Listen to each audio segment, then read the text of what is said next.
Hey guys, in this video we're going to cover how to give a tower multiple weapons, as you see right here.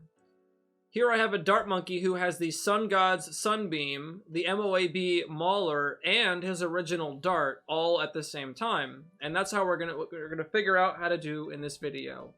This is going to be another quick one, so let's get into it. So I'm in the Tower Factory file. We're going to scroll down and until we find the tower definition for the dart monkey right here.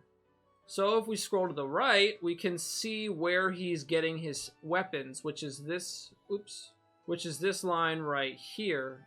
Currently, he's only got weapon 120, which we can see in the P code here.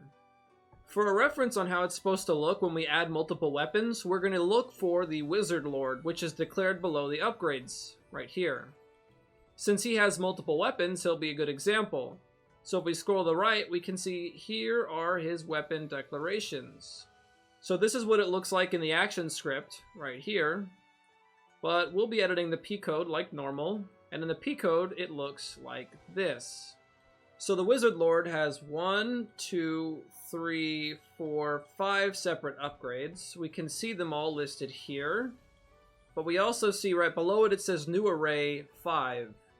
That's the number of weapons he's got. So to give a tower multiple weapons, you simply get the lock number or the local number, location number of the weapon you want to give it, and then change the array size to be the total number of weapons. And that's what we're going to do. Scroll up until you see the tower definition for the Sun avatar, which is the Sun God. Scroll to the right until you see his weapon declaration, which is right here. He's got lock 133. Let's make a mental note of that and look for another weapon we can give our monkey. I'm going to use the MOAB Mauler.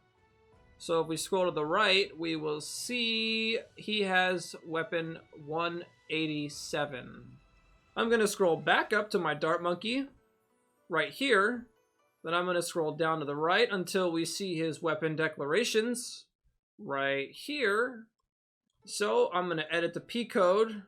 I'm going to copy this line, and we're going to paste it and change the second line 120 to 133. And then we're going to press enter to get local, which is the line we just had. And we're going to put the number 187. And lastly, where it says new array, we're going to change that from 1 to 3. And then we're going to save it. Save the whole file. And let's see what it looks like in game. Alright, so we're in game. I've placed down a dart monkey.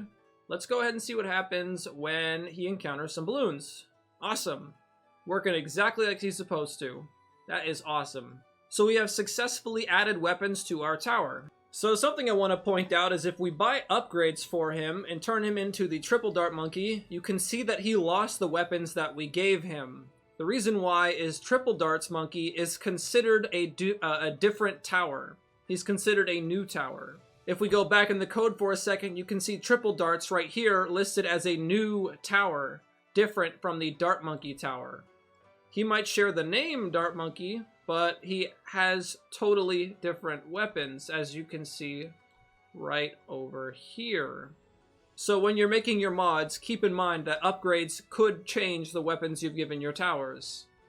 Also, if you guys are trying to add weapons to a tower, and then when a balloon comes in contact with the tower and the tower fires on it and it freezes, you know, and you get some kind of similar behavior to this where the game isn't technically frozen, it just freezes every time he fires. That's because you're using you're using a weapon that hasn't been properly added or configured for your tower.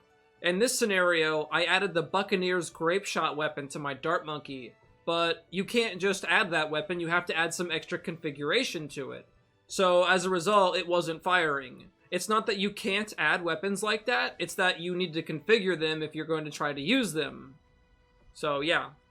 Anyways guys, that's the video. I hope you enjoyed it. I hope you were able to take away some valuable information from it. If you have questions, you can ask them in the comments or join the Discord server, which I personally recommend. There's a lot of knowledgeable people there willing to help you guys out. We've actually got a Discord bot as well that'll automatically answer a lot of the questions you guys have.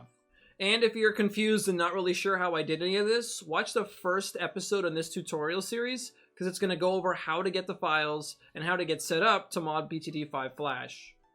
Alright, I'm out of here, guys. Thanks for watching.